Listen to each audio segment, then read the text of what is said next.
Welcome to the virtual MAP-edu for today, November 20th, 2021. We are so excited to have yet again another virtual MAP-edu to provide you information and resources pertaining to our topics of today. If you don't know who Monrovia Area Partnership is, we are essentially a program that provides resources and information and other leadership opportunities for you to get involved in your community. So feel free, if you want to get to know more about us, to reach out to us and we'll be happy to give you all that information. And also, just before we move forward, I want to go ahead and recognize some council that are in attendance for today's meeting. We have Council Member Larry Spicer, and we also have Mayor Tom Adams. All right, so I'm going to go ahead and move forward. So for today's agenda, what we're going to be going over are these following items. We have the welcome and invocation, which is right now. And then we will be hearing about some Measure K updates. We have our homeless outreach by Monrovia PD. We also have community programs by our community services department. We have housing by LACDA. And we have our MAP leader announcements. So if you have any announcements and you're a MAP leader, please feel free to share them at that time. We also have our MAP leader birthdays where we're gonna recognize you and say happy birthday. And then we'll have a raffle at the end. So stick till the end so you can be joined in that raffle. And then it'll be see you next time. So now I'm gonna go ahead and move forward with our invocation. So Chaplain Brown, take it away. Thank you, Alex. Let us pray. Community engagement, activism, outreach, teamwork, trust, and compassion, all ingredients of a strong, valuable, and prosperous city. All ingredients that this city has been tremendously blessed, favored, and graced with. Monrovia blessed, Monrovia united, and Monrovia strong. So on today, we thank you, oh God, for this time of learning, inspiration, and empowerment. May the knowledge and information shared today be of great benefit to our city, its communities, and its neighborhoods. In your glorious name we pray, amen and amen. Thank you, Chaplain Brown. All righty. So now I'm very excited to welcome up Ray Bowman, and she's going to be talking to you all about Measure K.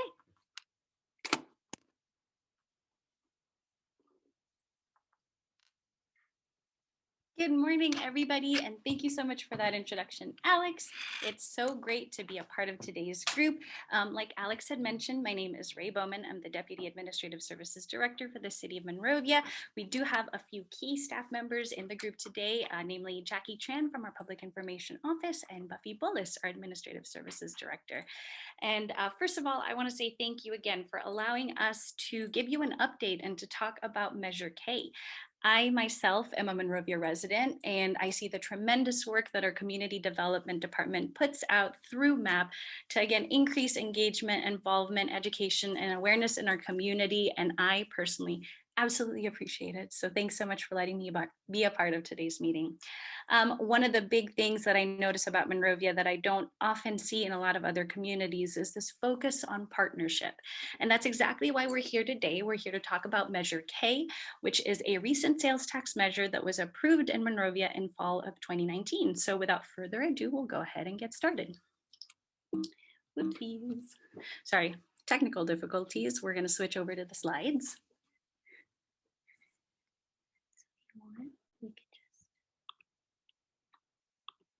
Oh, very fancy. Like I mentioned, today we're talking about Measure K. At its inception, when it passed, we got the feedback from council or city council to go and do a rodeo of sorts, to go back to our community, talk to our community groups, our faith-based organizations, our boards, our commissions, our business owners, and of course our residents, to get feedback about how we want to spend Measure K dollars. You passed it, you tell us how you want to spend it. So that's what today's presentation is about. Measure K stands for Keep Monrovia Revenues Local, sales tax measure, shortened thankfully to Measure K. And To give you a brief context, Measure K was approved in November of 2019. Residents of Monrovia said, yes, let's keep our sales tax dollars local. What Measure K essentially did is to carve out 0.75% of remaining sales tax collections that was allowable under state law.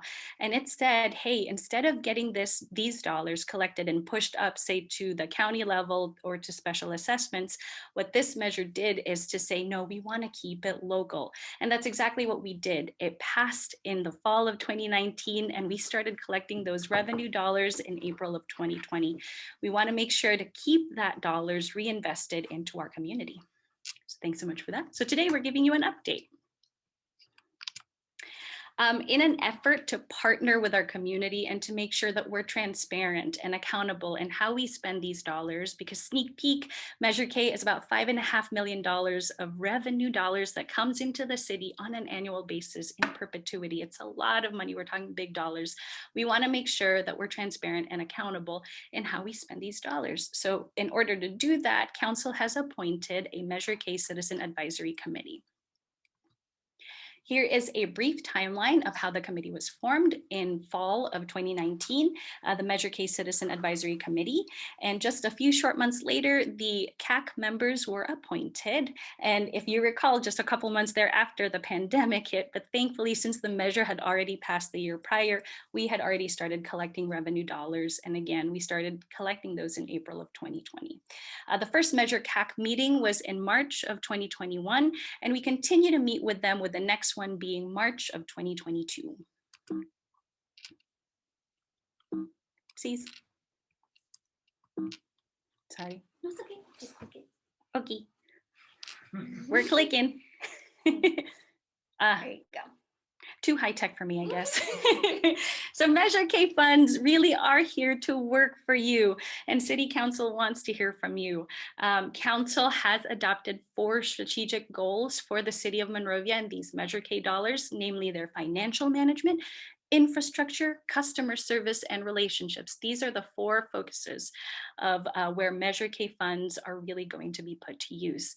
Based on our current projections, the estimated revenue dollars to be generated by Measure K is about $10.8 million just for fiscal years 21-23. That's only 2 years. And like I mentioned earlier, it generates about $5.5 million on an annual basis.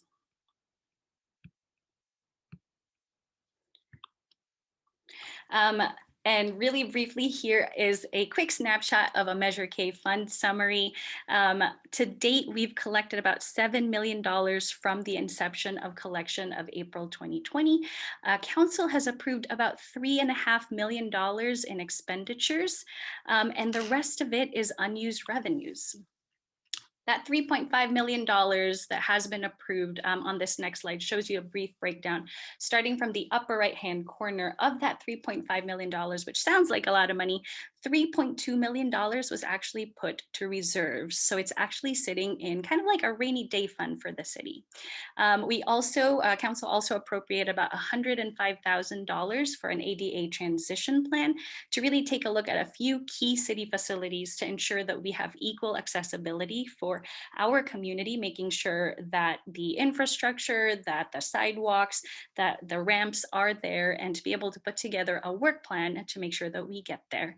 Another $20,000 was also appropriated for the batting cages at Barney Glen, and a few key one-time IT projects for about $250,000 was also approved.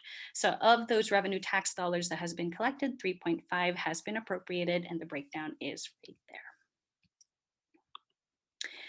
Like I mentioned, $3.2 million was put away on a rainy day fund, and Council has identified 3 key areas where we need to put that money away.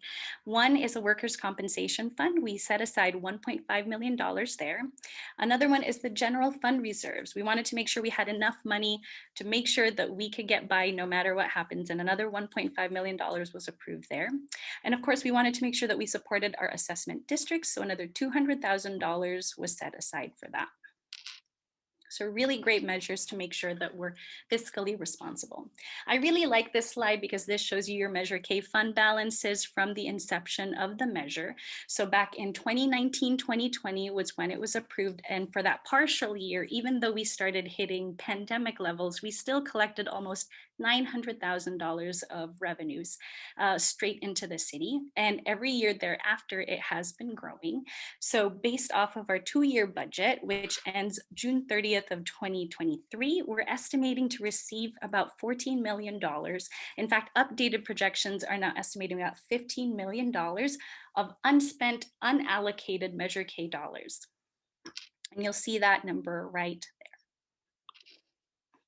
And really, that's the crux of our presentation today. It's important to us to be able to go out into the community and go back to the community groups, the organizations, the boards and commissions that we talked to long before the measure was passed, and really give them an update at how the revenue dollars are coming in, and to be able to reach back out to you guys to let us know how you want this money spent. It's a great problem to have. It's $15 million of, again, unallocated, unappropriated. These are general revenue dollars with no strings attached.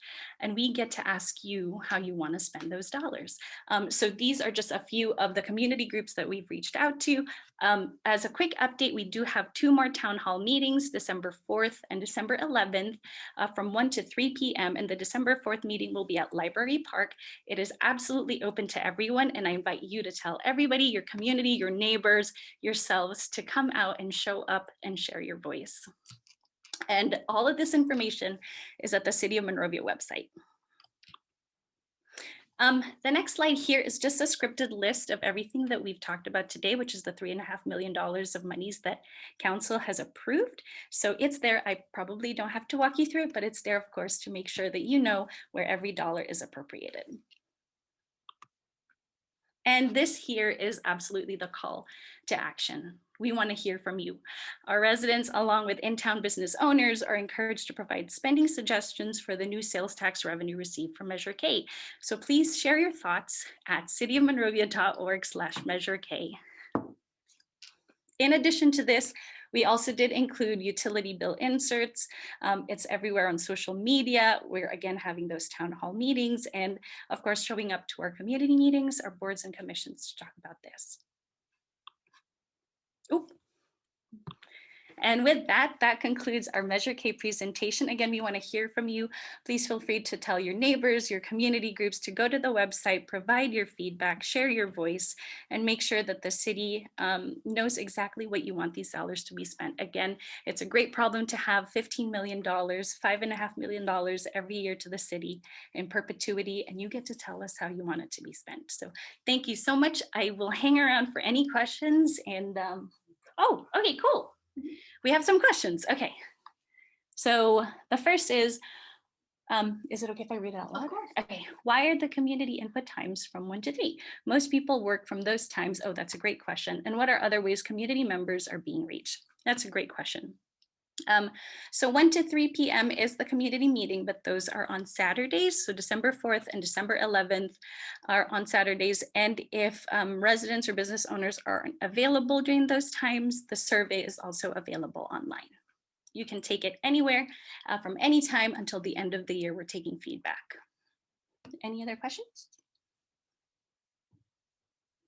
No. And if there are no other questions, again, I'd like to thank you guys again so much for letting us come and present on Measure K. I hope to see you at the town hall meetings. And if you have any other questions, please feel free to go to the website, share your feedback, reach out to Dylan Feek, our city manager, or myself at the city, and we'd be happy to answer any questions that you might have. And with that, oh, one more question. Oh, somebody raised their hand. Thanks so much, guys. Oh, the link isn't working. Well, go ahead and make sure it works, cityofmonrovia.org/Measure K. We'll make sure that that link is live. And if we do need to resend it, we'll go ahead and make sure to resend that to the group. Great question. The next question is, what are the next steps after community input? So we're taking feedback and community input all the way up to the end of this year. Of course, with the holidays hitting, it's kind of tricky to reach everybody, but we're trying to reach everyone as much as possible. So again, social media, utility bill inserts. You probably noticed that in your October bills because it was in there. It was beautiful. It's colorful. And again, the town hall meetings. So we'll keep having those meetings and taking your input until the end of the year. In January, our hopes is to be able to provide recommendations to City Council to be approved for a final spending plan at that point, so that by March of 2022, we can go back to our Measure K Citizen Advisory Committee and be able to provide that approved spending plan. So that would be the timeline. Good question. Thanks for resending the link. Hopefully that works. Please let us know if it doesn't. Some people don't use social media. That is a great point, absolutely.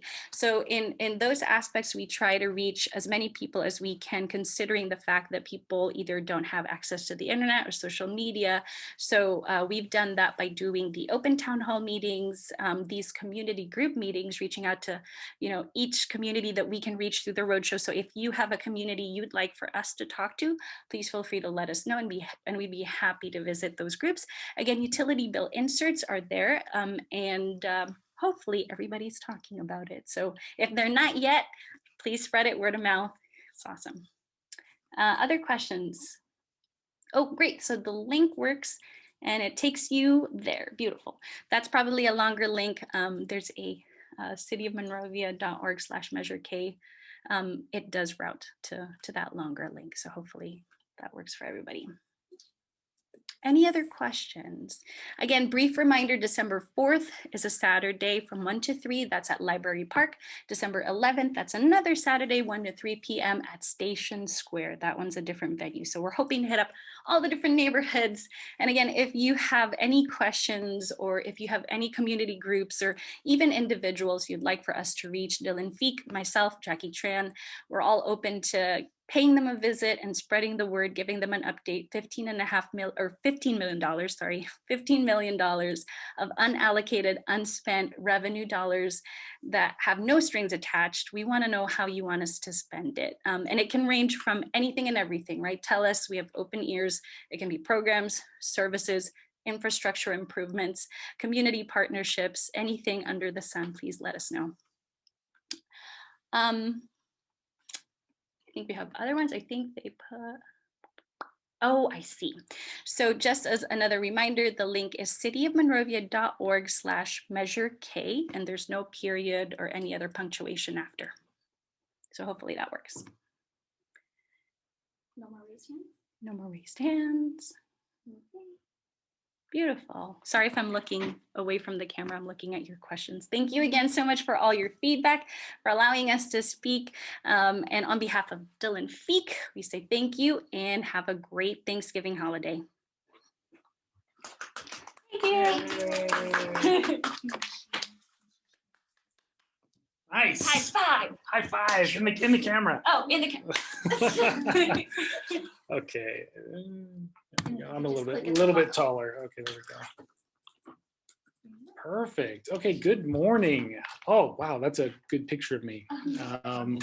You probably noticed, if you guys have seen any of our officers here in November, a lot of us were doing the No Shave November. So by the end of November, some of us look a little bit more like pirates than anything else. So it's always a fun thing.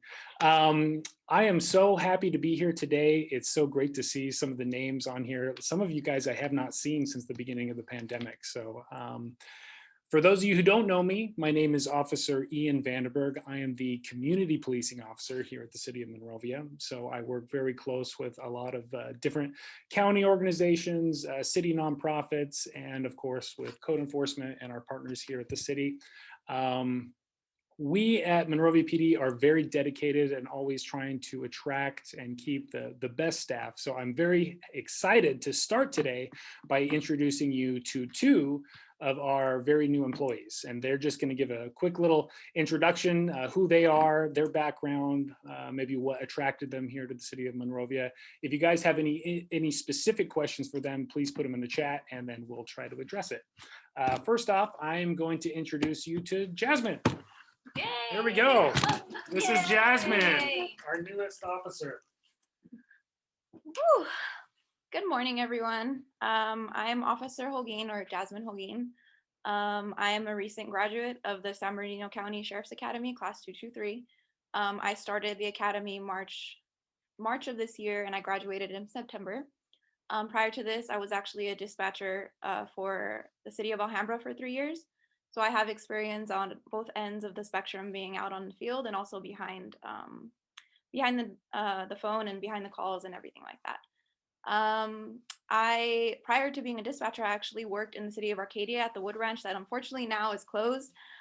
So that's how I became familiar with the city of Monrovia. I used to always drive past it and drive through it. And I always loved the downtown area, loved the people, it was always very quaint. So I'm actually really looking forward to working for the city. Everyone that I've encountered thus far throughout the community has been amazing. The community here seems to have a very positive view of law enforcement, which I credit, of course, to the department and to our community itself.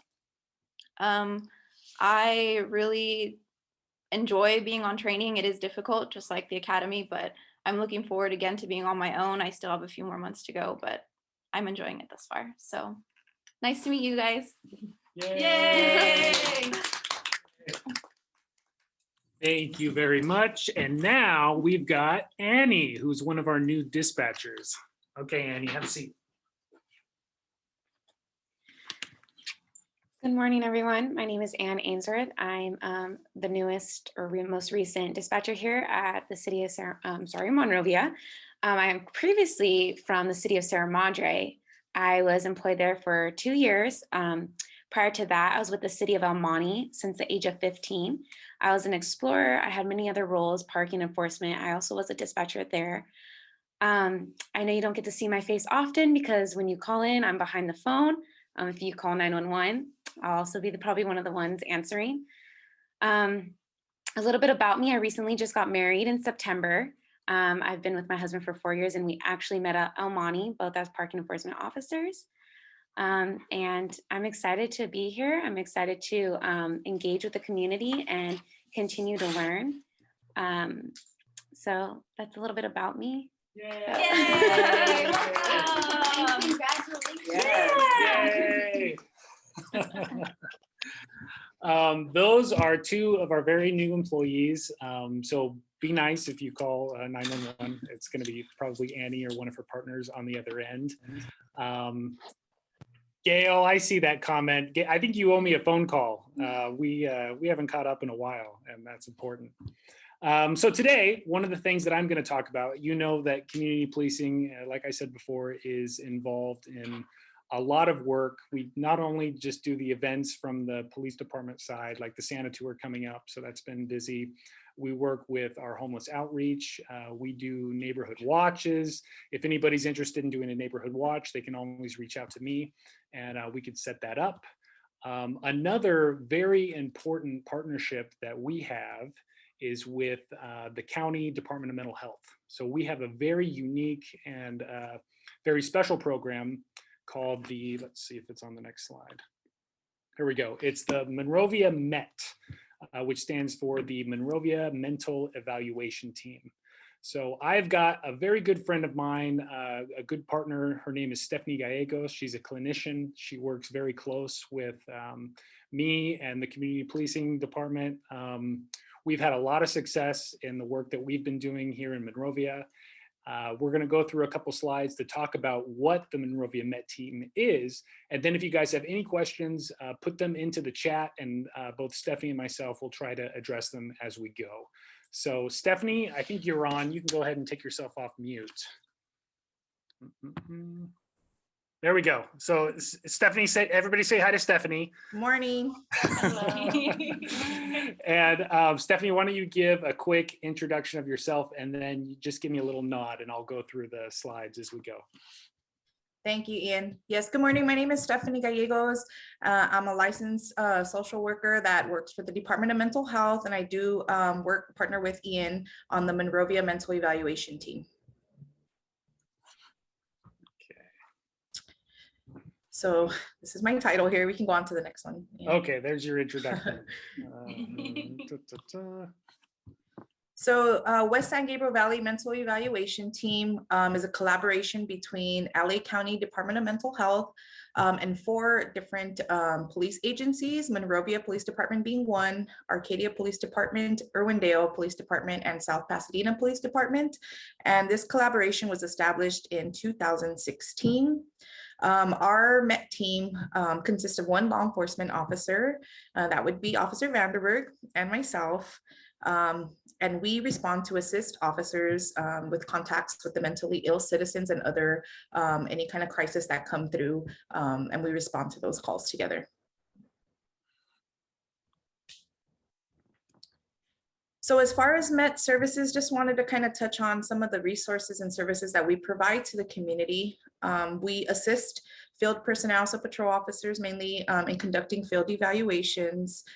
We respond to calls involving individuals that may be experiencing mental health symptoms or living with mental health conditions.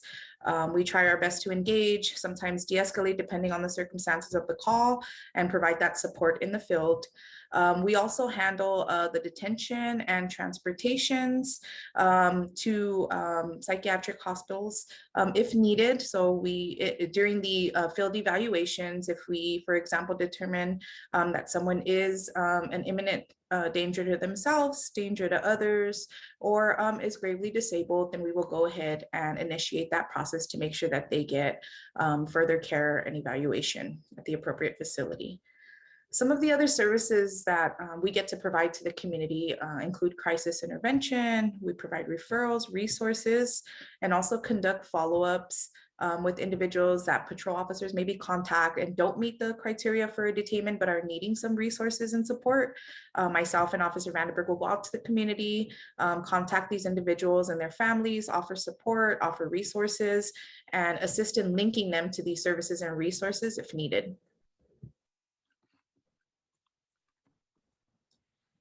So MET can be a really helpful resource to patrol officers. Usually people will go ahead and contact the department requesting assistance. 911 dispatch will receive the call. The information is provided to dispatch and they'll determine if there is a need for MET to be dispatched out to assist, or if the officer needs to reach out to us for any resources and trying to determine how we can support during that call. Just wanted to provide a couple of examples of various situations in which our team has responded to. So attempted suicide calls, mental health crisis requiring an emergency response, crisis involving mentally ill or an individual that may be experiencing a mental health crisis or displaying unsafe behaviors. So we try to go out and support that individual, de-escalate, engage them, and also support the families that are involved. Families sometimes are facing other types of disturbances. Sometimes that can include substance use and other, crisis that the person may be experiencing. So we go out and also try to navigate those kinds of situations and provide support. And there are other calls in which there might be a crime that might be involved, but we have identified that this individual might be experiencing other challenges in regards to mental health or other needs. So we go out and try to assist during those calls as well. I wanted to go ahead and provide today a couple of resources. So again, when we go out and contact the community, we want to provide as much education and inform the community about their access to various resources. I listed here a few resources that I just wanted to share. Some of them are our go-tos when we go out and contact people in the community. So the LA County Department of Access Center, it is a call center that operates 24/7. It's actually utilized by a lot of our schools throughout the county. Community members can utilize this. They can obtain referrals and also crisis evaluation teams if they feel as though it has, the crisis or situation hasn't reached a level where they feel they need to contact 911 emergency response. They can call this DMH Access Center to request mental health resources or a team to come out to their home, to the school, anywhere in the community for a crisis evaluation of an individual.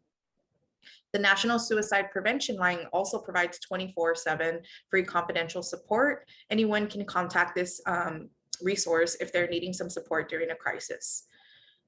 The SAMHSA's National Helpline also offers 24/7 resources and support for individuals and families that may be experiencing a mental health or substance use challenges. The crisis text line also provides free confidential support services. Sometimes, we have individuals in the community that prefer to reach out via text to get support. So always want to have that other resource available and be able to inform people about that resource. The Trevor Project also provides free confidential support 24/7 to LGBT youth. And they actually also have an online instant messaging system. Again, just want to give individuals, community members an opportunity to reach out in the way they feel comfortable reaching out for support. And last but not least, we have the Veterans Crisis Line. We provide this information to veterans and their loved ones. They can reach out 24/7 as well for support, for resources. And again, this is for veterans and their family members. So me, again, I partner with Officer Vanderberg. I am in Monrovia every other week from Monday through Wednesday, and we are happy to answer any questions you have in regards to the MEP program. I listed my email, my contact information, as well as Officer Vanderberg's information. So please feel free to reach out should you have any questions in the future, you need resources, any questions about our program. I'm happy to take on those questions. And Dr. Kelly, it looks like you had a question about how often Stephanie is here working in Monrovia. Like she said, she is here every other week. If she's not here in Monrovia, often she's in Arcadia, just right next door, or South Pasadena or Irwindale. So what happens is if we have something that is an emergency and Stephanie is still available, I can give her a call, see if she has the time, and oftentimes I'll go actually pick her up wherever she is and bring her to where she needs to be. So again, she's not always in Monrovia. It's something where we have to share her with our neighboring cities. I'd love to have her full time, but right now she is kind of spread over those 4 cities, but we definitely utilize her a lot. Since we're talking about homeless, and some of the next slides will be on that with Ms. Tina Cherry, we use Stephanie a lot in conjunction with our outreach to the unhoused population here in Monrovia. As you all know, a lot of people that might be resistant to housing, sometimes there's substance abuse, sometimes there's mental health. We're able to use Stephanie as a resource in conjunction with all the other resources that we're able to offer. And oftentimes that really does help. And we're able to address the whole person, not just the housing or the substance abuse, but also the mental health as well. Let's see. How many calls do you get per week? The calls specific to mental health, well, I don't know, Stephanie, what would you say? How often are we going out on a weekly basis? As far as, I would say calls coming through dispatch, it varies. There's days in which we get a call every day. There's, some weeks where it kind of slows down a little bit. It's hard to say, on average, it just kind of depends, but we are contacting individuals weekly and sometimes daily for follow-ups that maybe patrol officers have, contacted individuals in the community, and now we're doing follow-ups. So we're constantly contacting individuals on a daily basis. And Gail, I'm just going to skip your question real quick, and then we'll go back to that. Patricia asks, do you only assist in Monrovia? What kind of training do officers get for Monrovia for mental health? Again, that's another thing that we use Stephanie a lot with, is we put all of our officers through special mental health training. A lot of times we have something called VirtueCom, which is I know some of you guys that have been through the MAP Leadership Academy, we've kind of put you through a little mini VirtueCom simulator. We have a simulator where we put all our new officers and officers that have been on for a while through a simulator where they are dealing with someone that might be experiencing mental health. So both Stephanie and myself will work together to kind of talk the officer through how they're doing and be able to make any adjustments and help the officer in communicating with the person that might be experiencing mental health. So Stephanie is not just a resource that is used for our population and the surrounding cities, but also she helps train our officers in how to deal with people that are experiencing a mental health crisis, which is great because it gives them that perspective from the clinician on dealing with people. Let's see, and Dr. Kelly, these are great resources. How can Monrovians get access to this information? Stephanie, what's the best way to get access to all the information that you just put on the previous slide? And let me go back to that slide, actually. I think a lot of this is available through the county website and through the Department of Mental Health. Let's see. Well, yeah, and we can definitely put together a form with these resources and additional resources. In our office, we actually have a table with resource brochures. And when I do speak with officers regarding any contacts, we specify, maybe some of the needs that the individual might have and provide this resource information, get it prepared so that when we come out and contact them, we go ahead and provide the information to the individual. So feel free again to reach out to myself or Officer Vanderberg regarding any of these resources. If you need us to put a resource list together, we're happy to do that. Again, we want to always do our best to educate and inform the community about their access to these resources. excellent. And then I'm just confirming right now, but I believe there's a link to the City of Monrovia website where all these resources have been put on there. Let's see if we can put that link into the comments. Okay. And then, okay, from Ms. Mills. Hi, Gina, how are you? Okay, when dispatched to a call, particularly in a home when a child is involved, what uniform will the officer wear, traditional or soft? That's a great question. It really depends on how the call is coming through. If the call comes through our 911 dispatch center, a lot of times the first officers on scene will be in kind of the traditional uniform that you see our police in. If both either myself or Stephanie's on duty, then I will be in a soft uniform and Stephanie's in her soft uniform, civilian uniform, and we will also respond. So a lot of times the first people on scene, the first responders will be that traditional officer in full uniform. If it does not come through dispatch and this is something of more of a follow-up, so we are maybe following up on another call that happened previously, and we just want to check and see if the welfare and the safety or the mental health of the child, then it'll be both Stephanie and myself in soft uniform. So it really depends on how the call comes in and what the urgency of the call is.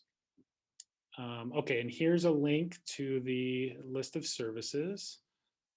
Let's see if I missed any other questions. How long is your mental evaluation team last when you go out? That really depends. I think Stephanie and I have been on calls where we've been there for multiple hours, making sure that people receive the proper care and the proper resources that they may need. Other times, it's a lot quicker. It might be half an hour that we're able to determine that someone needs to be seen by either a psychologist or a psychiatrist at a mental health facility, and we're able to take them there and transport them there so that they can be seen by a professional in that regard. Again, what Stephanie and myself do is we're trained to be able to go out and talk to people and see if there's a greater need for them to then be seen by a psychologist or a psychiatrist, and then we're able to take them to where it can be determined what the next steps might be. Councilman Spicer, this information is part of a handout. Yes, it is part of a handout that our officers use when approaching someone that is homeless. Okay, let's go back. Okay, I'm going to go back to yours, Gail. Gail, regarding the percentage of officers that are vaccinated at Monrovia and what the testing protocols are, that is actually not my purview. That would probably be through one of our captains or the chief of police. At this point, myself and community policing, it's kind of outside of my reach to be able to address that here on this call. So what I would encourage you to do is you can either call me or you can call the chief or one of the captains directly, and they could probably give you all that information. So I'll leave it at that. Okay, I think that's it. Any more questions for both Stephanie and myself? Our dispatcher, oh, here's a good one. Our dispatchers provided with resources a script to determine if a call is better addressed as a mental health response and a life safety response. I'm looking at Annie. Yes, yes, dispatchers are provided with that information. So they are trained as well, and we help with that training. And they are able to, when they get a call, they're able to make that determination on the best way to respond to that. So that is a part of our training in-house. Okay, that's great. Thank you very much for having us. I was really excited to be able to get Stephanie on board with this, and you know, I'm going to thank her supervisors over at the Department of Mental Health for letting her be here. This is a very exciting program that we've had a lot of success with, and I'm just happy to be able to share it with you guys. And if you have any questions at all, feel free to give me a call. You have my direct line there that goes right to my desk, and I'd be happy to talk with anybody further about the program. Also, if there's any other question that's maybe sensitive, related to mental health, you can give us a call offline and we'd be happy to talk to you more about that. Yeah, thank you. Thank you guys so much for allowing me to be here today. Thank you. Hey, thanks, Stephanie. Alrighty, for our next speaker, which is our awesome Tina Cherry, our Community Services Director, I'm gonna go ahead and just briefly stop sharing my screen so we can give her the ability to share her presentation. So just 1 second. So I'm gonna go ahead and, Tina, make you host. So then actually make you co-host, so then that way you can go ahead and share your presentation. Wonderful. Well, hello, everybody, and thank you so much for the time and space today and giving of your day to learn more about the City of Monrovia and what we're doing to support our community. I myself am proud to say that I live here in the City of Monrovia. I've served the community in my current role since 2014, and I just really feel blessed to be a part of this community. Another fun fact is I am a MAP graduate, so I definitely have found the MAP program to be the most informational, resourceful, and rewarding program that I've ever been a part of in any community. It's just really fantastic, and to see all of you spending of your time to learn more and advocate on behalf of our community is just really a blessing. So I am going to quickly share my screen and get started. So the city currently is developing many holiday programs. So there's a lot of things coming your way. But in speaking with Alex and the MAP team, really the hope was today that I could share some information about the programs and services we're doing in partnership with the Monrovia Police Department to serve our residents who are experiencing homelessness. So we are going to focus on that today. So first and foremost, it's important to remind everybody, as you all know, that Monrovians are a group of compassionate and generous people. We're all here to come together to solve our community problems. And that's why you're all here today, is to become more informed so you can better serve our community. We also know that we don't want to duplicate efforts. We want to build upon the strengths within our community and really leverage the great work so many local services providers are currently doing on a daily basis. And then, as Ian was mentioning earlier, not everybody who is experiencing homelessness are really having the same experience. If you think about an individual who may have a situation with chronic homelessness, that's a different situation than somebody who may have mental health issues or may have substance abuse issues, or somebody who has just had a one-time unfortunate life experience that has now put them in a circumstantial acute financial distress. So we want to be thoughtful about how we help our community.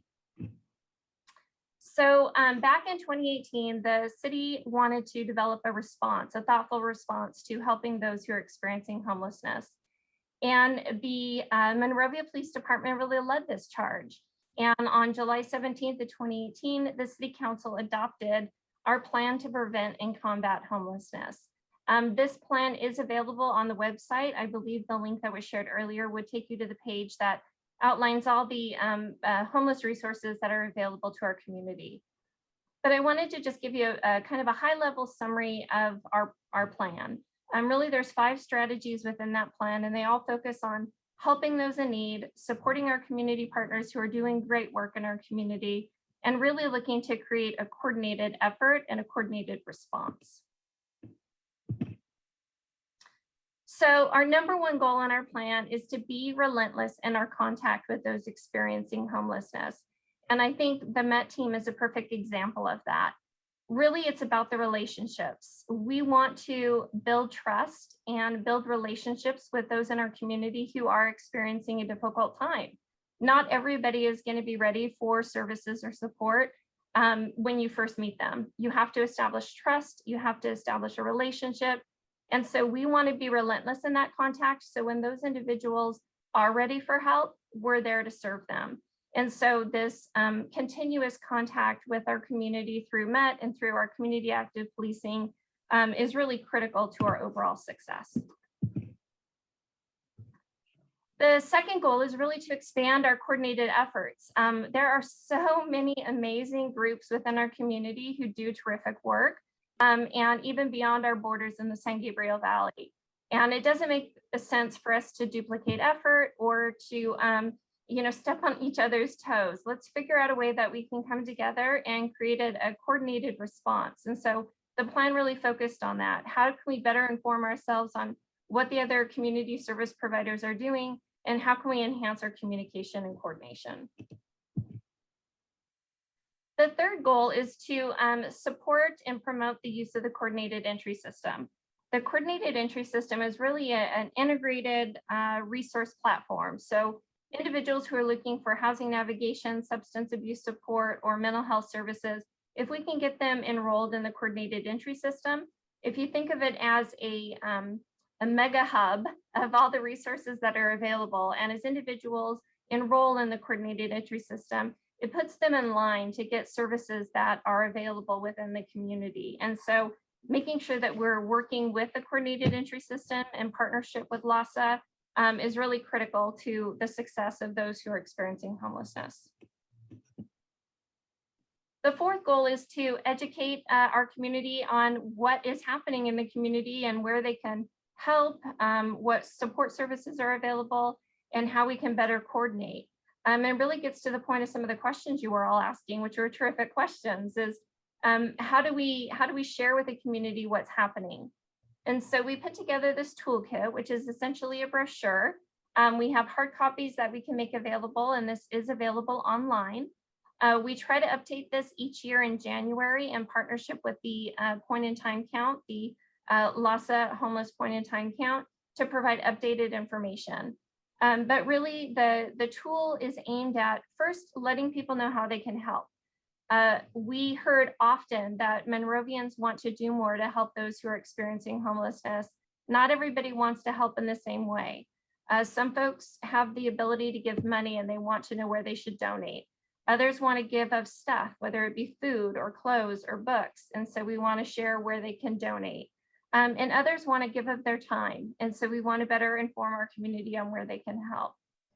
In addition, we want to have a quick access where people can go to find out where they could get help for a multitude of needs. And so not only is this a tool to better help our residents on what support services are available, but it's a tool for those who need help. They can go and they can learn more about what's available in the community. And then, as I mentioned, there's this theme of communication and coordination. We want to make sure that we're working collaboratively with so many stakeholders. And the fifth goal, which is something we're going to spend a little bit more time talking about, is the development of our housing displacement response plan.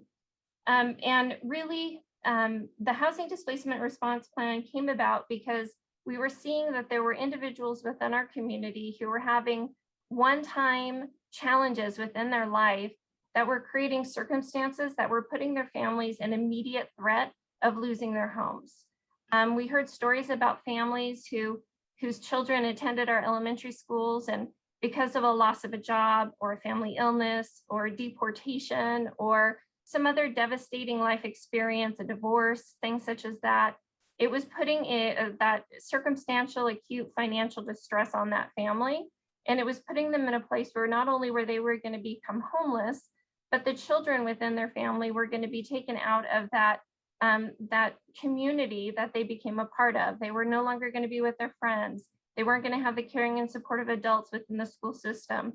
They were going to be having to lose their neighbors. And really, as a community, we wanted to find out how we can give these families a hand up to help them through this, this individual circumstance. So again, this is a different response. Somebody who might have, experiencing chronic homelessness, the Hdrp program is not a fit for them. This is a different type of circumstance and a solution to those circumstances. So who is eligible for Hdrp funding? First and foremost, the family needs to have a relational connection with either a faith community, a school, or a nonprofit here in Monrovia. These individuals we call advocates, and I'll speak more about the role of the advocate and how important the advocate is. But that relational connection is really what's important to us. In addition, like I mentioned earlier, the family needs to be experiencing a circumstantial acute financial distress and meet two of the following criteria. And really the reason for this is we want to have sustainability and support them through a transition with this hand up. We want to make sure that the funding that we're investing with this family is going to help them long-term, and it's not just immediate stopgap where next month we're going to have a similar situation. We need the families to either have children attending Monrovia-based schools, that they are in immediate threat of eviction, that there could be a disability within their home. We'd like to see longevity in Monrovia. Somebody who's just moved here 6 months ago, this probably isn't the best plan for them because they haven't become part of our community. It could be a family that is consisting of a single parent, or maybe the second parent is no longer able to work due to illness or incarceration. Elderly, those who are seniors in our community, we want to pay special attention to. As I mentioned earlier, deportation is something that we want to be thoughtful and responsive to. And it could be that the family is in between housing, whether it be sharing housing within a friend or a family member, sleeping on the couch, that sort of thing that you hear about on occasion. So how does this program work? As I mentioned earlier, really, the advocacy is key to the overall success of the program. Here in city government, there's certain things that we can't say where a member of a faith community or a school or a nonprofit, they can have a more candid and honest conversation with a family who's experiencing a stressful time. Oftentimes that information is not shared with a government entity such as the city. And so the faith community really knows who is challenged right now and where help is needed. So again, it's all about that relationship and where we can help one another.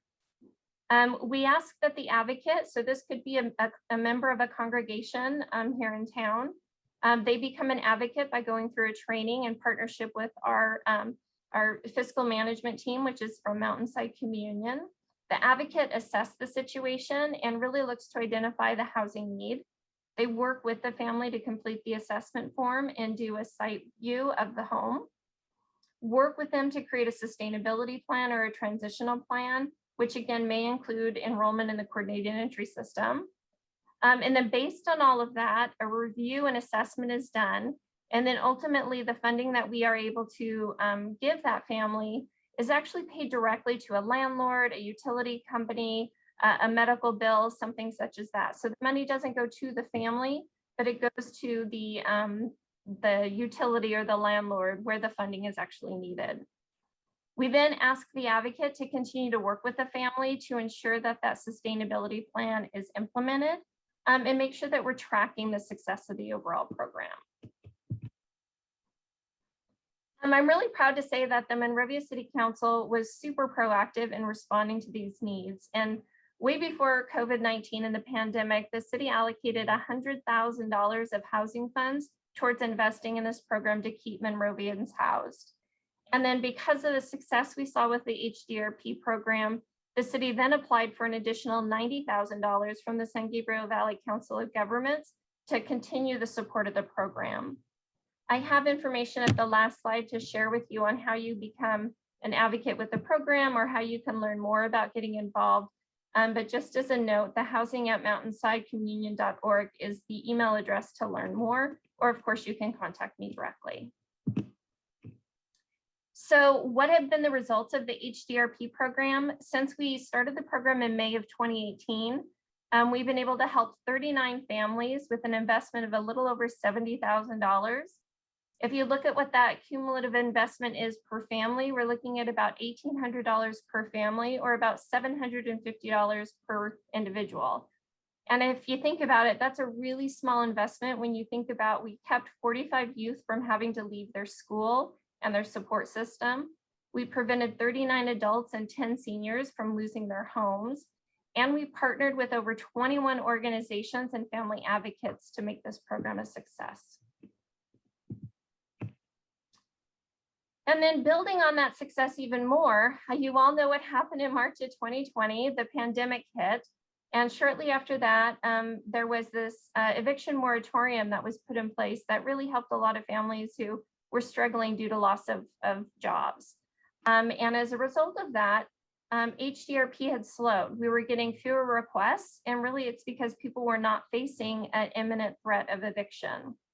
However, it quickly became clear to us month after month as the eviction moratorium continued that these families were getting by during the moratorium, but at some point that moratorium was going to lift, and these families could face really a horrific destitute because the money was still owed, and there were still going to be future commitments, financial commitments, directly related to the loss of job as a effect of COVID-19 and the loss of job.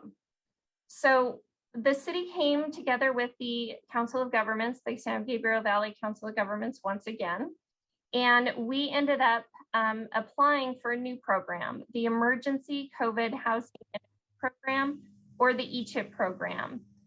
City applied for and received $150,000 to assist families here in Monrovia who were facing an imminent threat due to the COVID-19 pandemic.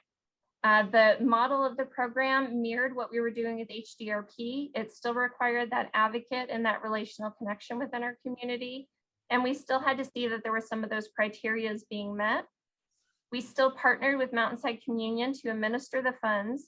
But really the thought is let's ensure that whoever we can help right now, we do so they don't lose their housing once the moratorium is lifted. And I'm really happy to say since October of 2020, so a little more than a year, we have supported 77 families. We've invested $127,000 to support these families, which is a little more than $1,600 per family and about $450 per person. We've aided 156 adults here in Monrovia, 6 seniors here in Monrovia, and 121 children have been supported due to this investment. And then the last program I just want to share with you again is building on the success we see with Hdrp and the Hdrp program. We recently applied for and received $50,000 for a new program called the Family and Advocate Support Services, or the FAST program. Really what we started to see is the moratorium and COVID has lasted much longer than any of us thought. And housing insecurity is worse than it's ever been. Each situation in these families has become much more complicated, and providing a one-time hand up might not be enough for a lot of these families. We recognize that case management and wraparound care is probably going to be needed more than ever. And so we applied for funding to actually hire a case manager in partnership with Foothill Unity Center to be housed for several hours a week here at the Monrovia Community Center to really provide that multidisciplinary case management service.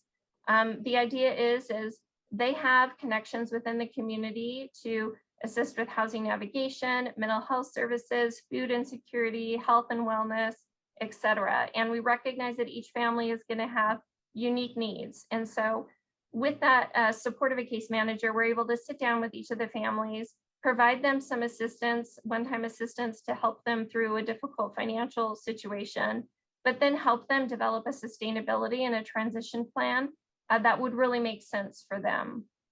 The program is targeted to begin in January of next year. We're working with Foothill Unity Center right now to finalize the details. the hours of operation, the days of the week, that sort of thing. And once that's done, we will be sharing that with the community, and certainly MAP, and making sure all the MAP leaders are aware of how that program will function. So really, our ultimate goal is to prevent homelessness and keep families in their homes. And it's not only the right thing to do, but it's definitely a more cost-effective solution. The National Alliance to End Homeless back in February of 2017, so I'm sure this number has gone up, individuals who are experiencing homelessness can cost a taxpayer up to $35,000 per year. And you look at that in comparison to what we're investing per family, I think it's really a good return on that investment. The other great news I have to share is that we're in a really great position to continue to help families with both the Hdrp and Hdrp program. We have a little over $100,000 still in our Hdrp program, and I'm sure in the coming months after the new year, folks are going to start experiencing challenges related to housing insecurity. And so we're thankful that we have resources to help those families. In addition to that, we know that there's still families who are experiencing challenges with COVID, and we recently received an additional $25,000 from the COG to help with those families who are experiencing challenges directly related to COVID. Again, here is the email address if you would like to contact the Mountainside Communion team who help us with the administration of the program, or again, you can always reach out to me. And with that, that concludes my presentation. I'm going to unshare so I can see all of you and answer your questions. Nope, I don't want to do that.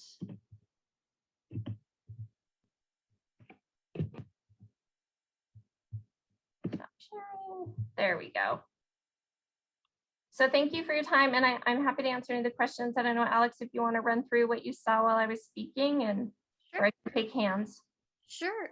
So one of the questions that was submitted was from Edward. This is a great program. Are there any advocates at every MUSD school? And Larry Spicer was able to address that question, responding with council members are the liaisons to our schools, and he is an advocate for MHS, Plymouth, Santa Fe, and Clifton. Correct. And then in addition to that, we do have the school counselors, the on-site school counselors have gone through our advocacy training. We recently had a case come before us from a family from Santa Fe. Unfortunately, we were unable to help the family because displacement had already occurred and they have already moved out. But really educating the community more on the services that are available are important. So if any of you know of any nonprofit or service group or faith community that wants to go through our advocacy training, we'd love to get the information out there. Perfect. Thank you, Tina. Then we have here from Rebecca, what are the main funding sources for the Hdrp? Great question. So the initial funding that City Council allocated towards the program were restricted funding for housing resources, and this met that criteria. So we were able to use those funds for that initial investment. And then the $90,000 we received through the COG, ultimately we received about $315,000 from the COG to support prevention and diversion programs related to housing. And that's all being filtered through the COG through Measure H funding. So the taxing that we've had through Measure H, we're getting a little bit of that money back. We'd love to get more because we were doing great work and we'd love to see more invested here locally. But through Measure H is where the most of the money is coming from at this time. Perfect. Thank you, Tina. And then we have one from Gail. It says, Tina, my understanding is the Monrovia emergency order is still in effect for residents, but not businesses. So for Monrovia residents, the no eviction except for cause is still in effect. It came to council, but I do not believe changing it occurred. Is that wrong? You know, Gail, I would have to get clarification. I'm not sure if anybody else on the call has that answer. I believed the eviction moratorium was lifted countywide at the end of September, but I could be wrong. That is my understanding too. And we do have information pertaining to the moratorium on our city website. Don't know it right off the top of my head, but that is somewhere where you can find that information. And considering that the moratorium was lifted, further resources to assist with any of the devastations that occurred due to COVID. And I will say that, again, we should all be proud of the Monrovia Police Department and the ongoing partnership we have. We work with Ian in the community active policing on a regular basis. In fact, recently Ian and Stephanie came and did a presentation for our frontline staff to help them better understand how to de-escalate situations or how to direct people who need services. So it's happening internally within the operation, not just out in the community, but we're trying to better inform ourselves as well. Thank you, Tina. Then Edward just said, thank you, Larry and Tina. Rebecca said, awesome to know Measure H is being used here and now. Thanks for the info, Tina. And that is the end. If there's any questions further, please feel free to submit. But if not, then we can let Tina. Oh, okay. Oh, Gail raised her hand. Jesse, do you mind letting her speak, please?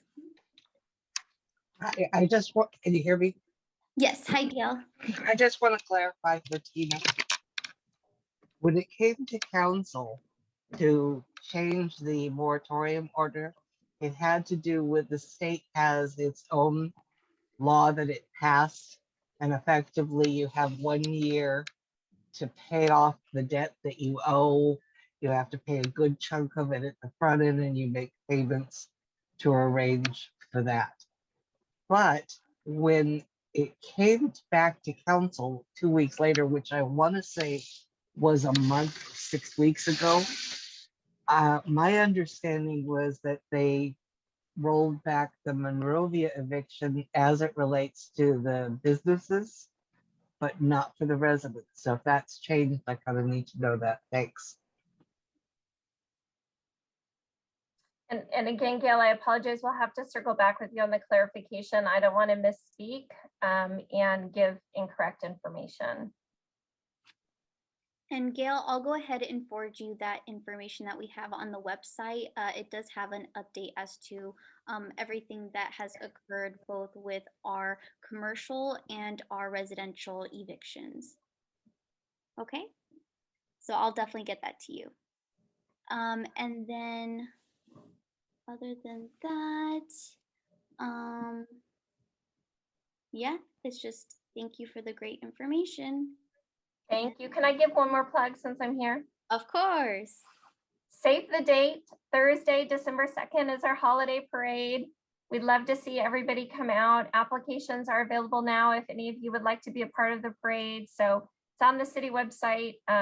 Also, we're looking at home decorating. So please decorate your home and submit your nomination. And happy Thanksgiving, everyone. Perfect. Thank you so much, Tina. And thank you for you and your team and all that you guys do. So super busy. So we really appreciate all of your efforts in our community. Thank you. Pleasure. Thank you. All right. So, oh, and if Tina, if you don't mind giving me back the host capability, that would be great. I would be happy to. I just don't know how to do that.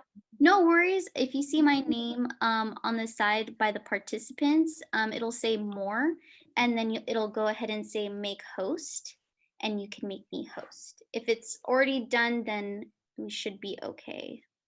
Is it MAP or am I looking for Alex? Yes, Monrovia Area Partnership. It says host right next to your name. Perfect. Then we're good. I don't know what happened. It worked out, but that's fine. Technology at its finest. Thank you so much, Tina. Thank you. Okay, so I'm going to go ahead and continue sharing my screen. And then we'll go ahead and move forward with our next speaker. We are happy to have here Jeffrey Baudre, who is a contract manager at the Los Angeles County Development Authority, also known as LACDA for short. So Jeffrey, please feel free to say hello to everyone here. Good afternoon, everybody. Thank you for having me. Of course. Thank you, Jeffrey. Looks like I'm wearing the same shirt in the same picture. Yes, you are. Gotta represent. I have to. It's fantastic. You have to excuse the informality. I got the newest, kind of more trendy shirt for our agency, and we're trying to do our best to let everybody know. We're LACDA. So with that introduction, thank you. Alex, City of Monrovia, all attendees for having me here. The purpose of my participation is to provide an overview on the Los Angeles County Development Authority, our relationship with the City of Monrovia, the programs that we work together on, and to give additional information on other county resources that are available both during this pandemic and during normal times. So with that, if I can get started, I will just give a brief intro again that I'm a contract manager for the Community Development Block Grant Funding. It's better known as CDBG. It's 4 letters, fantastic fund source. It is a grant that comes from the U.S. Housing and Urban Development Department, HUD. And this money is a grant. First off, the CDBG program is about 47 years old, so it's well established.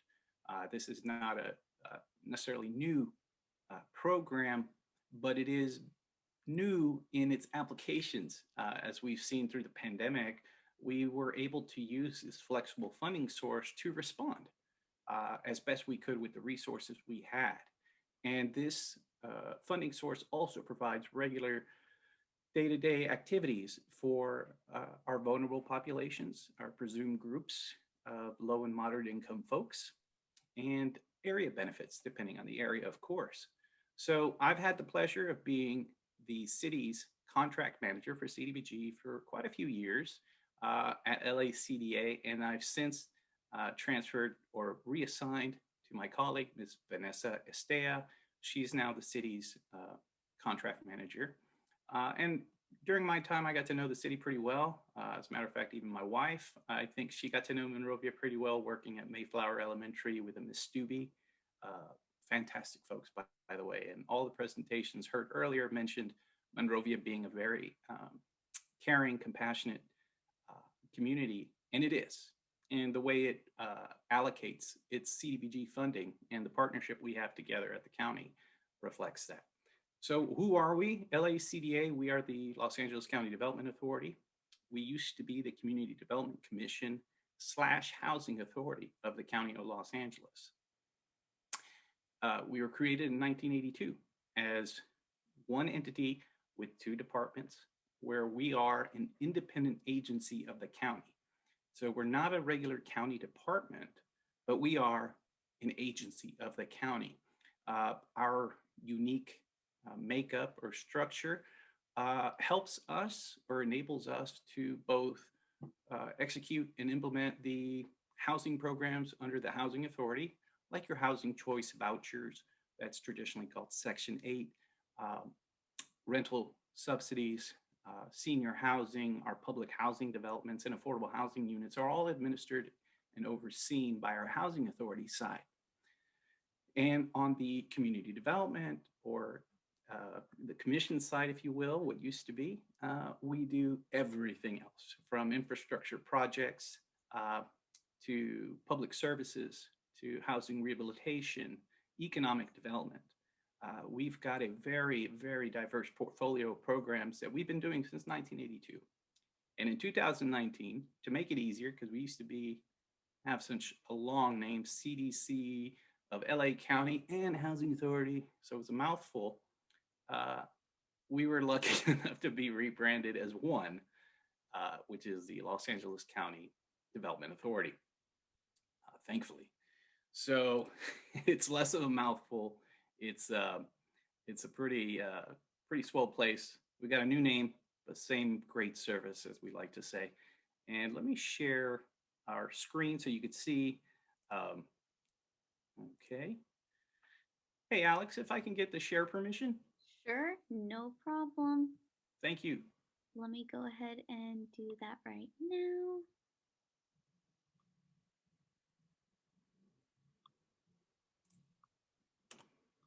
Okay, so you should have that ability. Thank you so much. No problem. There we go. All right. So here, just a basic introduction. We have kind of presentations already in the can, kind of like, well, this is who we are. They're about 90 pages. They're made to sometimes put people to sleep. So instead, let's take the easier route. Let's see who we are. LACDA here on the screen is, we've got our new rebranded website. We've got a brief description of our programs, the activities, and what we do.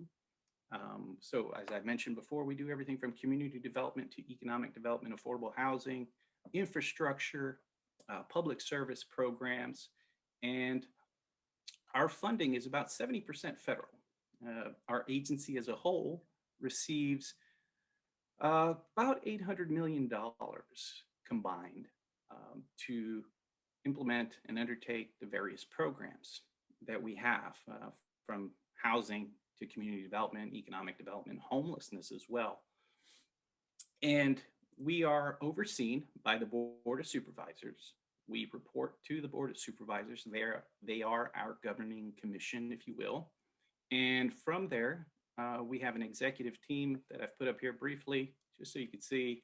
We also have a housing advisory committee that also informs the Board of Supervisors of housing considerations for them then to deliberate on and either put forward to us or reconsider. And as you can see there, we have on the screen, we've got various departments that handle a multitude of programs, and one of those being the community development in community and economic development, and that's where we work with the city. The Community Development Block Grant is a grant that's averaging right now about $25 million a year to Los Angeles County. The CDBG pool or funding pool, the program, it's one that you may have heard of in the past. The previous administration tried to zero out the budget, but come to find out that this longstanding program has a lot of supporters on both sides of the aisle, and it was saved. And it's actually had its funding increased. However, increases of funding, which are always appreciated, aren't necessarily always super impactful, as it funnels and puts into one funding pool a little bit more money that then all grantees have to pull from. So a net increase sometimes is not an increase in funding when you have more grantees trying to draw down from the same pool of money. So sometimes we'll see increases in CDBG funding passed by Congress, but when it finally comes out in formula, we'll see either level funding or sometimes a net decrease, 1 or 2%.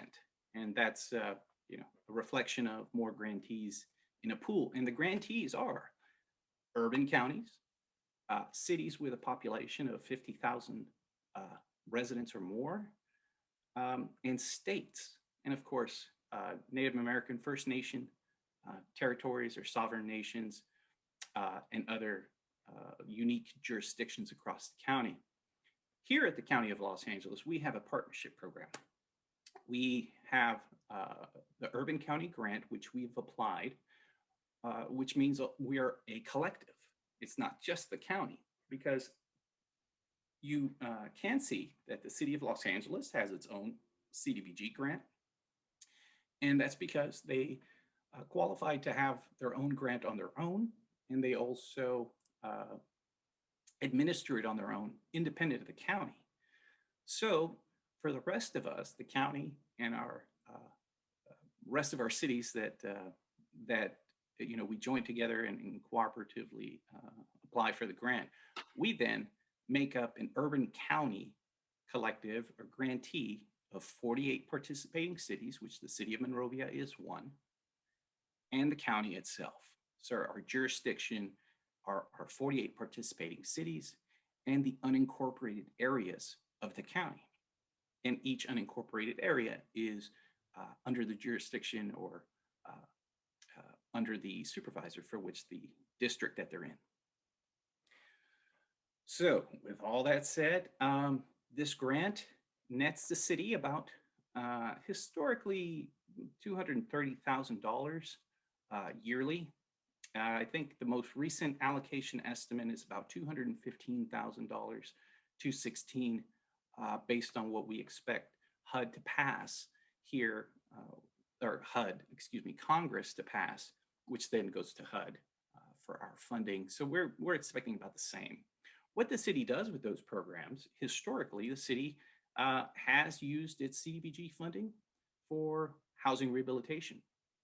This is an income driven program. So a household applicant there in the city of Monrovia may have questionable items at their house that need to be fixed. It's an integral thing. Say, the roofing is not that well, or the electrical is kind of old. And we found that a lot, actually, not just in Monrovia, all over the county of Los Angeles. Our housing stock is actually, it's a little dated. Hence why we probably have, the issues with housing that we do, is that it's pretty old and there's not a lot of new in certain areas. So these folks apply for the program there at the city. I think probably some of you may be familiar with it. And it's income driven. So the household as a whole has to meet a income level or be below a certain income limit for its household size. And then they're awarded a grant to help improve their home. And it's a usually no obligation grant. There's no payback. There is a condition that probably you stay in your home to avoid flippers and things like that. And we do take precautions, and the city's been very good about that. And it delivers a benefit to the city. The other program is code enforcement. And one of the things about code enforcement is when it's funded with this particular funding source, it's extremely important, which the city has been great about, paying attention to, is that it's not punitive. Code enforcement funded with community development funding should be a collaborative type of approach program where you're working with the folks where you see issues in residential areas or the commercial areas that serve your primarily residential neighborhoods and areas. And the way we delineate that or figure out where we can go is we have this tool called Map Locator. It's a GIS tool that we use to target and see where we have eligible areas when we are doing area-wide projects. The city uses this to identify areas where there is 51% or greater low and moderate residents in a primarily residential area. And your census tracts, we have this information provided by the Census Bureau and the American Community Survey, and it's updated quite regularly. So we don't wait every 10 years on the census. It's actually done every 3-5 years with updates. And then, of course, our 10-year census. And we use this tool, the city does too, to map out. It's available, by the way, to anyone that's interested. You can go on to our website, find the map locator. The city can share it as well. It may or may not function sometimes because we do have a lot of updates going to it. So just FYI, sometimes it's a little laggy, take time to load up. But this great tool here shows us the entire city's jurisdiction, each census tract, which acts like a zip code, if you will, okay?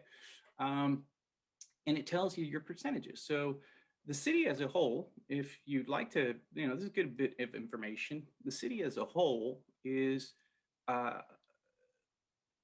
analyzed to have 45.77% of its residents in the low and moderate income range.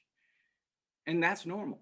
And if anything, we might see that go up over time, especially with the effects of the pandemic, its economic impact.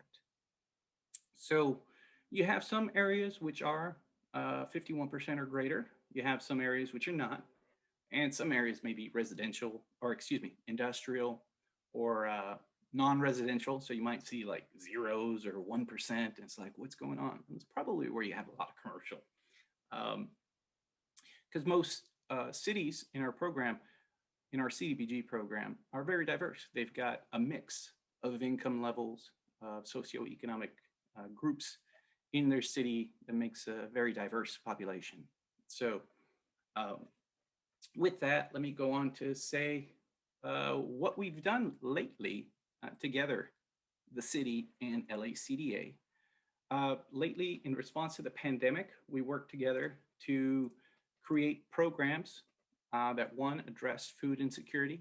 I believe the city Foothill Unity Center worked on food distribution programs, as well as working with a local nonprofit for your senior Meals on Wheels, which is great. The city also undertook a utility assistance program to help pay utility bills for those financially impacted by the pandemic, and also a rental assistance program, which provided, a modest assistance amount, because, again, you're working within your budget of your allocation for the community development block grant funds and the additional funding we got for COVID. And so the city was able to execute these 4 programs, help as much as they could, and has been in discussions with my colleague, with our contract management staff, to see whether there are options and programs the city would like to implement based on its needs. In addition to that, the city was a great partner working with our county-wide effort for our rental relief program. At the county level, we did stand up a rental relief program in August of last year. We had a smaller version of the program using smaller amount of funding come up in June, and it was for the supervisorial districts, the unincorporated areas. And then our partners helped us advertise, promote our larger county-wide program, which was advertised as the Los Angeles County COVID-19 Rental Relief Assistance Program. That's a mouthful too, but it essentially LA County rental relief. And that program ran until March 31st of 2021, this year. And we expended all of our funding. We had approximately $160 million, and we were able to help approximately 21,000 households, tenants with rental assistance, either paid directly to the landlord, or in cases where that was an issue or difficulty, paid directly to the tenant to pay the landlord. But those cases were fewer. The majority, if not the overwhelming majority, were paid directly to the landlords.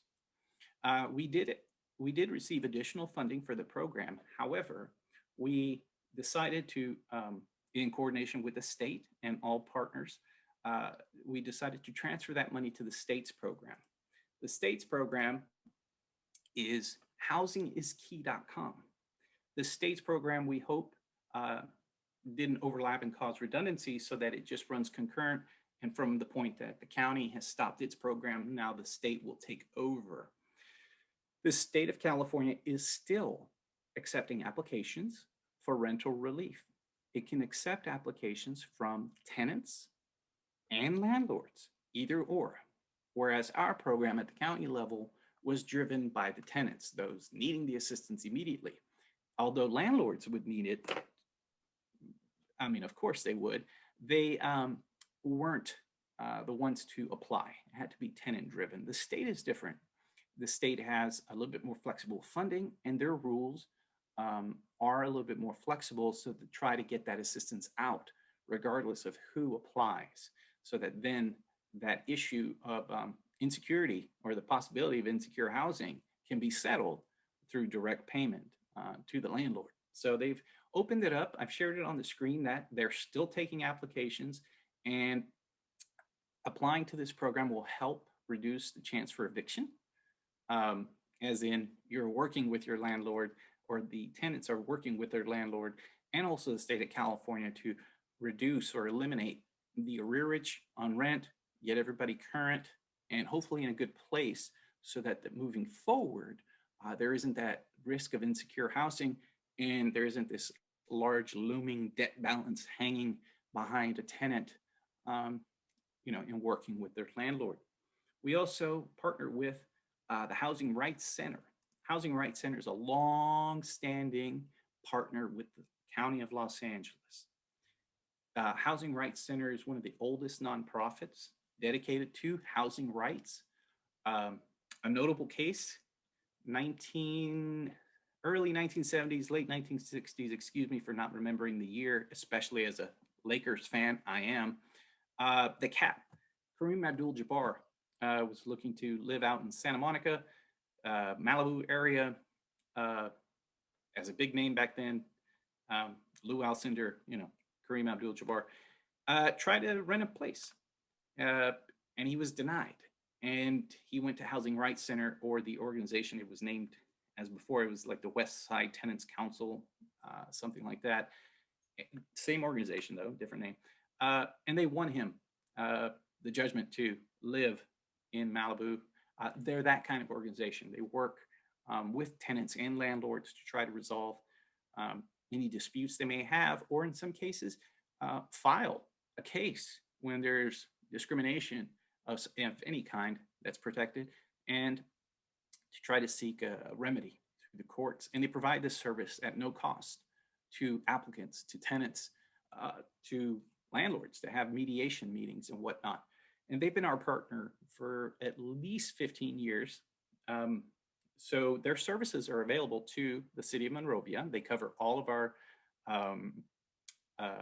partner cities. And now their profile is actually growing because they were a partner just like the city in advertising and administering relief programs for the pandemic. Fantastic group of people. And I see Gail has reached out. Awesome, Ms. Montgomery. Yeah, I can't say enough about them. And also I've worked with them as their contract manager, so I'm a little biased, but yeah, they're great people. They do all that they can, and they're still doing it today. They're both doing fair housing fairs, and still administering parts of the rental relief program for the state of California, because they did for us as well, and the city of Los Angeles, but they're also involved with the state. And I would recommend that anybody, if resident, city staff, concerned parties, if you do have a question or if you have an issue, to please contact Fair Housing Center, or Fair Housing Rights Center on fair housing issues. They're fantastic people, and they have a lot of information. And if it's not them, they can point you in the right direction. So to that, we also have other partners such as, let me get this guy here, the LA County Department of Consumer and Business Affairs. I bring them up because they have also been partners with us in response to the COVID pandemic and emergency protections, and explaining the rights for tenants and landlords. And they will be partners with us in our program that we're standing up for a countywide eviction defense program.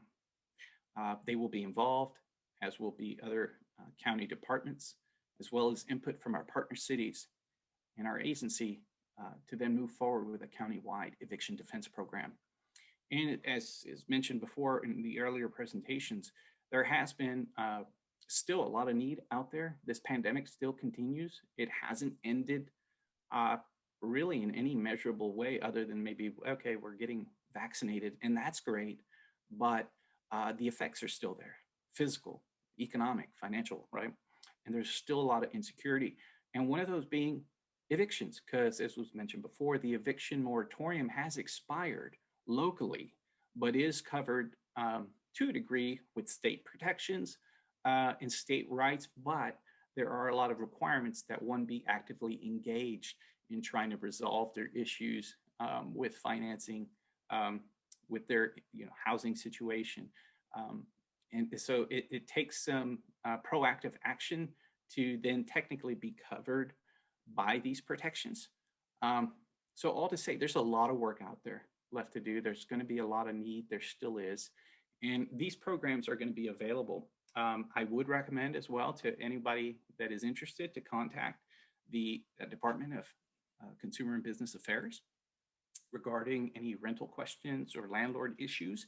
They are also a great resource. And they, as you can see on the website, they're also working with the state and our partners to try to bring as much relief to everyone involved.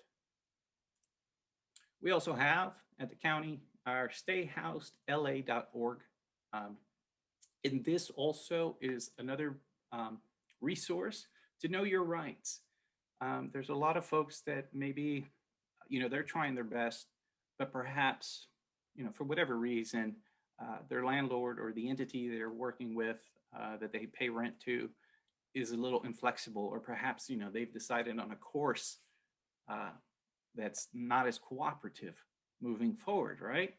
Well, you have rights and tenants have rights, and it's good to be informed. Now, whether the option, resolves the issue for them or not, that's to be determined, but they do have rights and it's good to be informed. And landlords should too as well know both their rights and their tenants' rights. That's what may help make a harmonious relationship when renting, when leasing. And so respecting those rights of each other and working together can resolve most issues. And we have Stay Housed LA, which will inform folks and also give, again, references and referrals to the state program. And this also provides, workshops, legal assistance, help finder for folks that are looking for any additional resource. And you might see some redundancy, but that's because we're all working together. So many nonprofits, cities, county departments, and state agencies are working together to try to bring continued relief and assistance during this pandemic and in the future moving forward. And we also have our partners at 211 LA. I have hopefully typed these websites, and I'm not sure if they've showed up as hot links or active links on the chat, but 211 LA was an indispensable partner, incredibly invaluable. They were the ones that were at the front line of our response to the pandemic and our rental relief programs. They were the ones to field all the calls, provide intake and process the basic application to then get us started to review an applicant's situation and then determine if they're eligible for assistance. They continue to provide resources and information, 211 does, and I highly recommend contacting them. They are a fantastic group and they will answer the phone.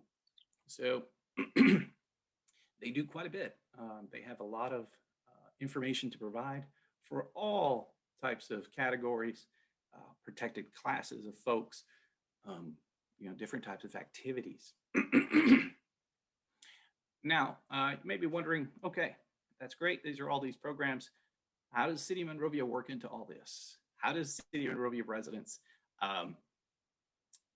provide input on what's done both at the city level and the county? Well, I think at the city level, you have a good idea. You have a fantastic city staff that are proactive, engaging, and at least from my perspective, they've been great to work with, and I'm sure they are.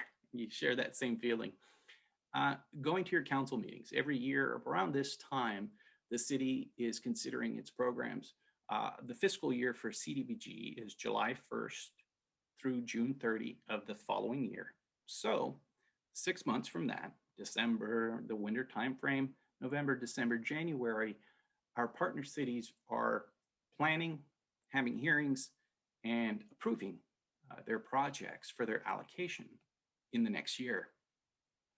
And the city relies on input from its residents. So far, it's continued its traditional route with its housing rehabilitation programs and its code enforcement. However, it's always up to change. And if you want it to change, please engage your city staff, and they will engage with us to then discuss what programs or projects are eligible, how they would be implemented and administered, and your funding, of course, if it's well within the city's allocation.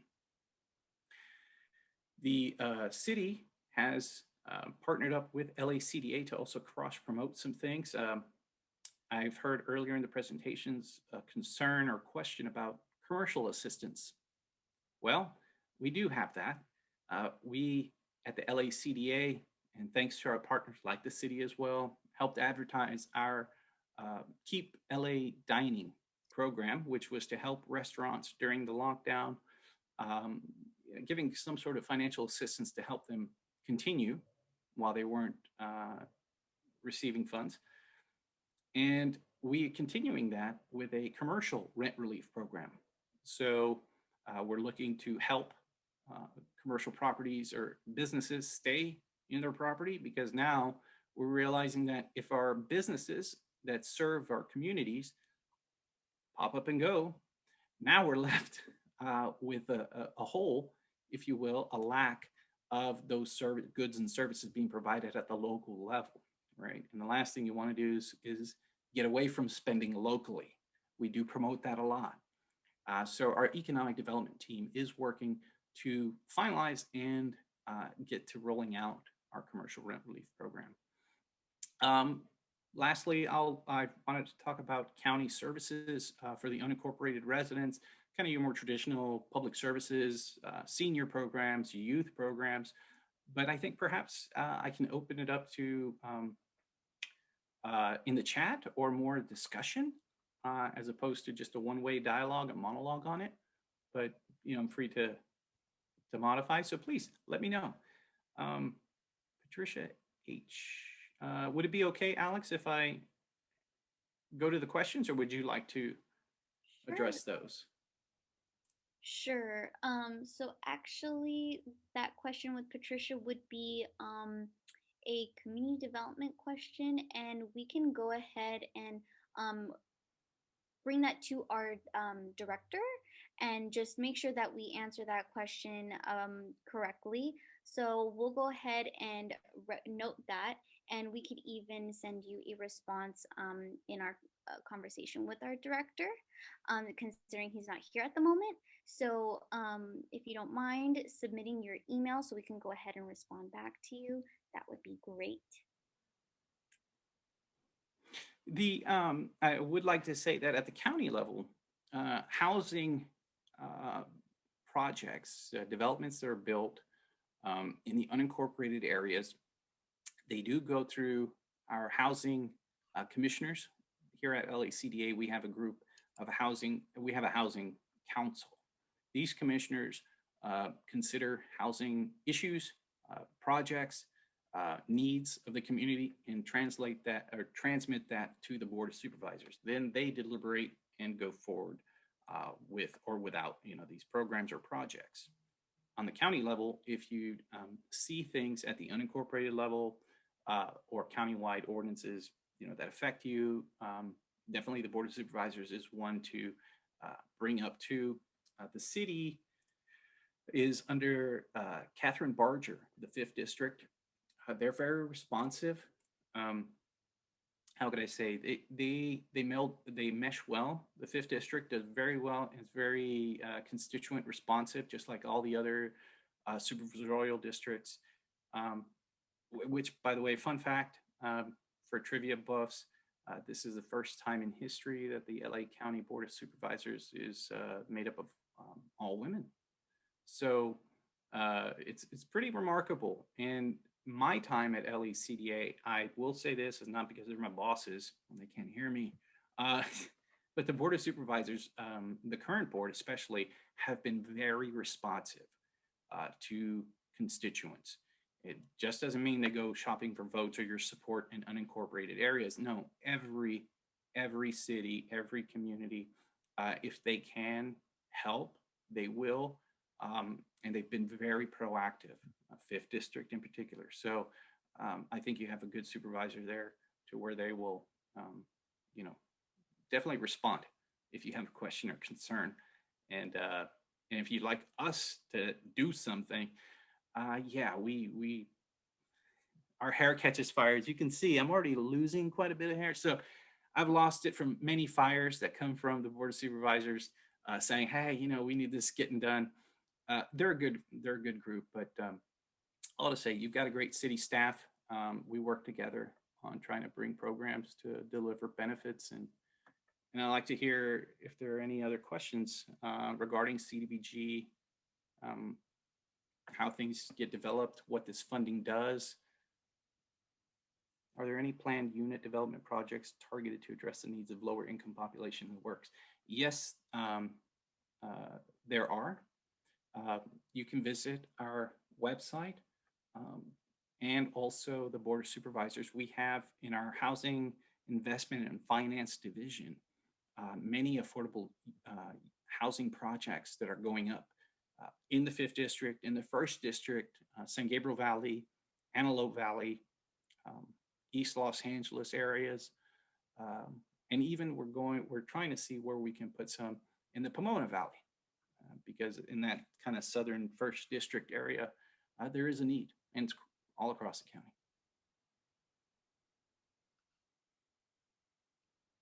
Yes, we will wait to see the Board of Supervisors, but I don't believe you guys will lose out on being in the 5th District. You may switch with the 1st, which may not be bad, in that 1st District is very, very responsive as well. Ms. Solis is in her office, but it's very likely you will stay in the 5th District with Ms. Barger.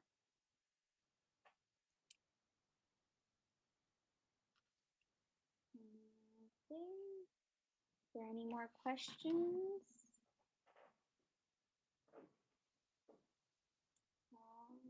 Oh. Okay, the funding that comes, 200,000, can it be used toward affordable housing? Yes, however, Community Development Block Grant Funding, CDBG, it cannot fund directly new housing construction. That is regulatory. Unfortunately, some of the regulations of this funding source date back to when it was originally created. So it is over 40 years old. Some of these regulations, such as public service, the percentage of how much of your allocation you can spend on public service programs, such as youth programs, senior programs, right? Meals programs, things like this. It's at 15%. Although we do have flexibility here locally to make it 20, because we roll up and report to HUD as one grantee. So the city this year will be able to program 20% of its allocation towards public service programs. And as far as housing, the city could use its CDBG funding to support affordable housing, not necessarily to create it directly as new housing. And the city, I don't want to speak too far beyond my lane, but the city does have an allocation for the permanent local housing allocation, which is state funding. It's short for PLHA, and it's similar to CDBG in that it is run through our office, through our same processes, but it's real limited, and it's strictly focused on housing, local housing issues. And I'm happy to hear that and know that the city is working with the San Gabriel Valley COG, that there's a housing trust as well. So there's a lot of effort and work going to standing up more affordable housing initiatives and efforts and projects. So they are coming, and definitely not just from this one little funding source. Thank you, Jeffrey. All right, so it doesn't look like we have any more questions. Great. Well, if you do, yeah, please send them to Alex. She loves questions, right, Alex? Oh yeah, definitely. Send it my way, no problem. But yeah, we're more than happy to. If you'd like to know about, you're kind of, well, what senior programs are in and around our area, feel free to ask Alex, myself, Vanessa, or visit our website. We have referrals and we have that information. You are eligible. Just because you're in City of Monrovia doesn't mean you can't go to the 5th District Department of Public Parks and Recreation programs or anything like that. You're part of the county too. So all that good stuff. But I hope this has been informative. Thank you for your time. It's really awesome to see the community involved. So perfect. Thank you, Jeffrey. And Jeffrey, do you mind just sending your contact information in the chat for us? Most definitely. Yeah. Thank you. You're welcome. All right. And then you're host now, right? Oh, yes. Thank you so much for giving me the ability back. So I'll go ahead and share my screen. Okay. And then we have not much more left.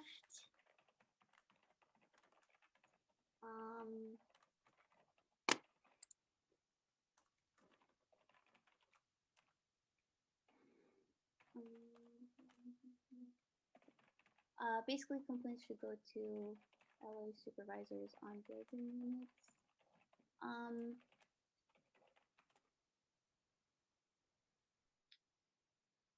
I don't know exactly the question there, Patricia, so if you don't mind elaborating, and then that way we can best assist you, just submit them in the chat. But for the sake of time and to get everybody out into the weekend, I'm going to go ahead and move forward. We have our MAP leader announcements. So if there's any announcements, if you have an event going on in town, or if you have something you'd like to simply share that all the other listeners would be able to be a part of, please feel free to share that now, either in the chat or raising your hand, and we'll go ahead and give you that ability to make those announcements. Hi, this is Donna Baker. As a board member of the Monrovia Parks, Wilderness, and Recreation Foundation, I wanted to let everybody know that we're doing a year-end giving campaign. And for a certain amount of money, you get an ornament with the Empower logo on it. And our goal to reach $100,000, we're almost there for the year. And we're pretty proud of being able to raise that much money in such a short amount of time. So we'd appreciate any and all support and donations. And thank you very much. Have a great Thanksgiving, everybody. Thank you, Donna. Happy Thanksgiving. All right, is there anybody else that wants to share? Okay, we got one from Sarah Farmer Earl. The Monrovia Historical Museum reopened at the 1st of November. We're open Sundays and Thursdays 1 to 4 p.m. Although we will be closed for Thanksgiving on November 25th and 28th, please come check us out. And also Donna submitted the website for Monrovia Power. So please feel free to check those out and to stop by our Monrovia Historical Museum when you get the chance. And from my understanding, we got a raised hand, so we'll go ahead and let them. Okay, got Hi, I'm sorry I'm out. It's probably really noisy. But I just wanted to just remind, I know we made a big announcement already regarding December the 4th for the town hall. I just want to encourage everybody that I know that you could fill out your survey online, which is very helpful if you can't come. But Dylan does such a great job in presenting and making sure that every question is answered. So I wanted to encourage the community to tell everybody within their wheelhouse to come out to our town hall. It's going to be out in the open at Library Park on December the 4th and 1 to 3. The reason why we set that time was because it was just as a supplement to what the city is already doing. And we recognize that some people do work, but again, it's just another way to get the information. So we just want to invite you and encourage you to invite others. Thank you, Dr. Kelly. All right, is that all the announcements we've got? Hey, Alex, this is Jeffrey one more time. Sure. Patricia's question about complaints should go to LA supervisors on building units. Yes, in that for the unincorporated areas or projects or buildings in the city proper, the feedback should go to the city because if the city is working on a joint affordable housing project with the county or other entity, the city is that point of contact to be heard, and that would be where to direct your comments or feedback. But if it's for a countywide or unincorporated area project, so not in the city but in the county, then yes, the Board of Supervisors. Thank you, Jeffrey. You're welcome. All right, and one last leader announcement is, the town hall meeting that Dr. Kelly mentioned. So just more information on that in the chat. And everybody have an excellent weekend. So thank you, Rena. So I'll go ahead and move forward. So now just want to jump into some happy birthday MAP leaders. So from September, October, November, for all of your birthdays that took place, we wish you a happy birthday. Hope you have had a good year. And we also wanted to just send a reminder, if your name isn't on here for your birthday, please feel free to share us a little reminder by sending it to our MAP email, which is the map@ci.monrovia.ca.us. And we'll go ahead and get you on there. We just like to highlight all of your special days, each MAP-edu that we have. So happy birthday. Now some raffle time. So we'll go ahead and do a random wheel where Jesse's actually doing it. So she's doing it in the background, but we submitted all your names and it's going to randomly choose 3 of our raffle winners. So the first one is, that's okay.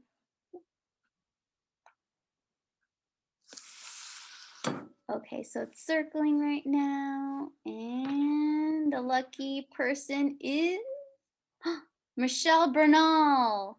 Yay! So you got a raffle prize. It is a gift card. So please, in your free time, feel free to drop by. We'll have that gift card with a Post-it on it with your name, and you can come and pick it up anytime, Monday through Thursday, 7 a.m. to 6 p.m. And then the next winner is Gina Mills. So Gina, again, you're a winner. So come by to City Hall to pick it up. It is a certificate for Tommy's. And yeah, then the next one is, we got Betty Thomas for our 3rd winner. So again, a Tommy certificate that we have, which will get you a free burger, fries, and drink if you just show them the certificate. So again, we'll keep that on the side for you, Betty, Gina, and Michelle. So just come by to City Hall to pick it up. But congratulations. All right, and this is just a reminder, your MAP team, we've got Justin Edson here, myself, Alex Manisakanian, and Jesse Wu, which is in the background right over there. So now moving forward, here's our contact information if you want further information about anything pertaining to this meeting. And also, we got to plug ourselves, of course. Follow us on Instagram, Facebook, our blog, and our YouTube. This is just a really great way to see what's going on with MAP and other things that are happening locally within the city of Monrovia. So with that, we thank you so much for sticking around and listening to all these great topics and from our great speakers. And again, thank you to our speakers for coming out to this meeting. Without you, we wouldn't have these great topics and information and resources to continue providing to our residents out in Monrovia and the surrounding cities as well. So thank you, and we will see you next time. Have a great day, everyone, and happy Thanksgiving. Bye. Bye. Thank you, Alex. No problem, Joseph. Have a good one. I was at that meeting last Saturday. That meeting, I was in town. So. Thank you. No problem, Betty. Have a good one. Thank you. I'll be by Monday. Awesome. We'll see you then. Okay. Congratulations, Gina, to you and the other winner. I never win anything. Thank you. Well, you won. All right. Have a good one, everyone. Bye.